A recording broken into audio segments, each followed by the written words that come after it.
நெருப்புச்சுளை மிகுந்த நரகத்தில் தள்ள நரகத்தின் அதிபதியான சாத்தான் வருவான். நாம் லாசரை கொண்டு போய் ஆபிரகாமின் மடியில் வைப்போம். அவர் லாசருக்காக காத்து கொண்டிருக்கிறார்.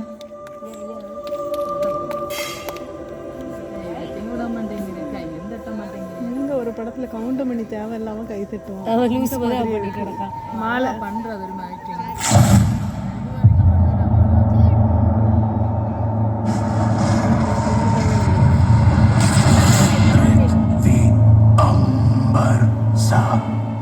समंदर सारे दुनिया मेरे अंदर तेरे इशारे झुका दे सितारे मैं ही आत्मा.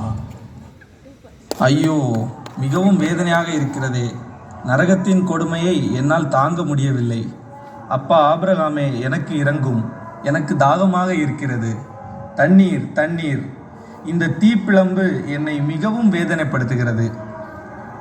மகனே, நீ உனது வாழ்நாளில் அனைத்து நலன்களையும் பெற்றாய். அதே வேளையில் லாசர் இன்னல்களையே அடைந்தார். அதை நீ நினைத்துக்கொள்.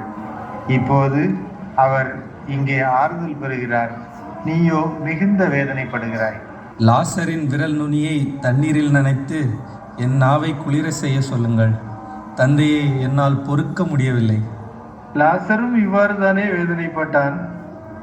அப்போது நீ எந்த உதவியும் செய்யவில்லையே. அதோடு எங்களுக்கும் உங்களுக்கும் இடையே ஒரு பெரும் பிளவு உள்ளது.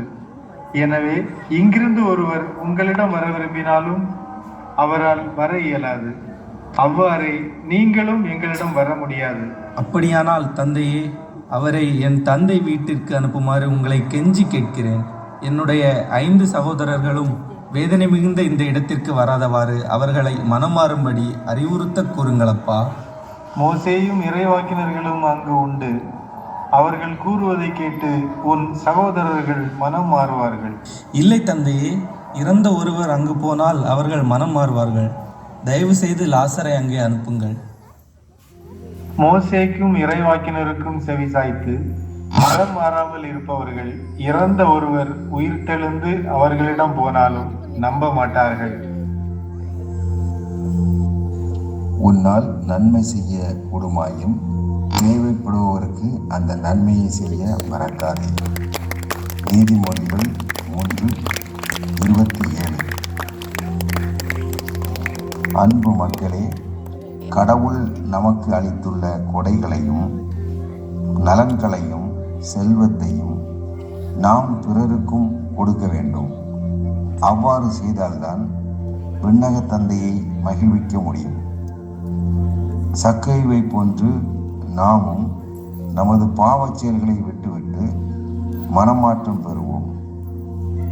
அவ்வாறே வாழ்க்கையில் எந்த சூழ்நிலை வந்தாலும், எத்தகைய இக்கட்டுகள் வந்தாலும் லாசரை போன்று பொறுமையோடு அவற்றை தாங்கிக் கொண்டு ஆபிரகாமின் மக்களாக வாழ்வோம்.